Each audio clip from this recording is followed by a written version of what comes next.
Palmer, when you look at the Florida-Georgia matchup, what do you take from it?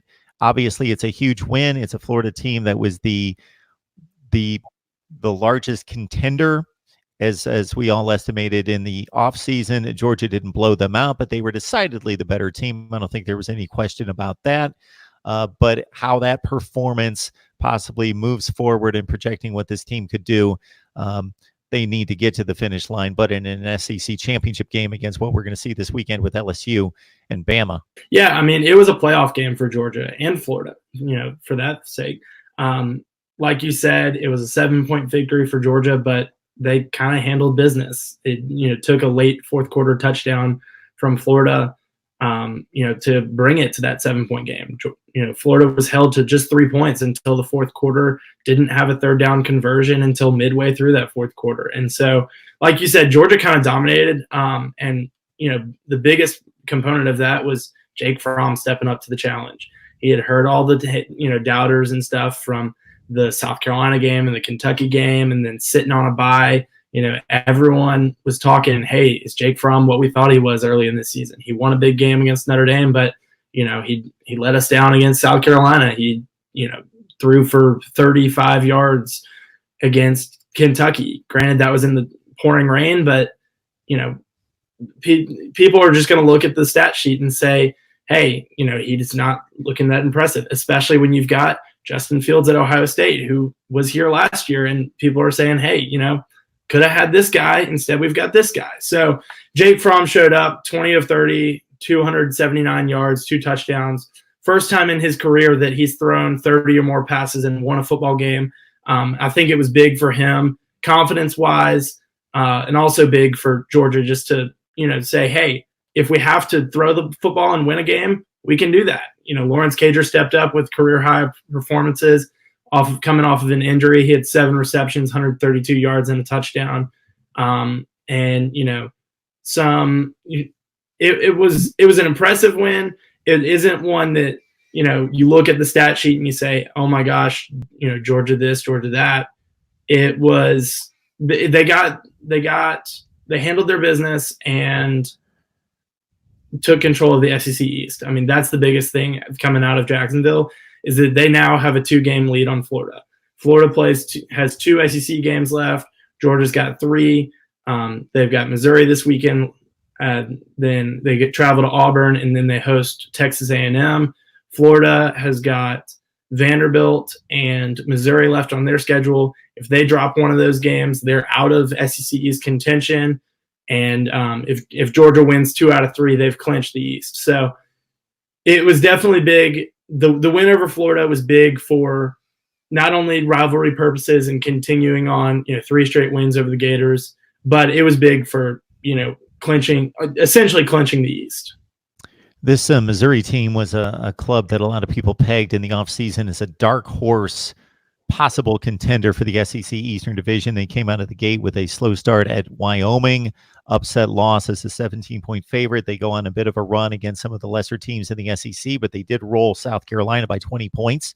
Of course, Georgia's familiar with the Gamecocks and what they can do. But then the last 2 weeks, Missouri looks in prime position to set up a huge game here at 5-1, and they lose to Vanderbilt. And they lose to Kentucky by 22 points, a team that didn't have a quarterback.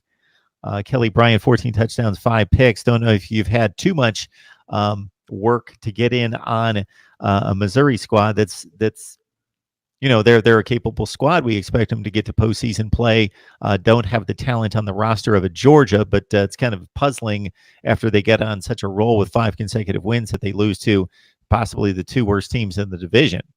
Yeah, I mean, Missouri, a couple weeks ago when South Carolina came into Athens and beat Georgia, Missouri was the leader in the SEC East at that time.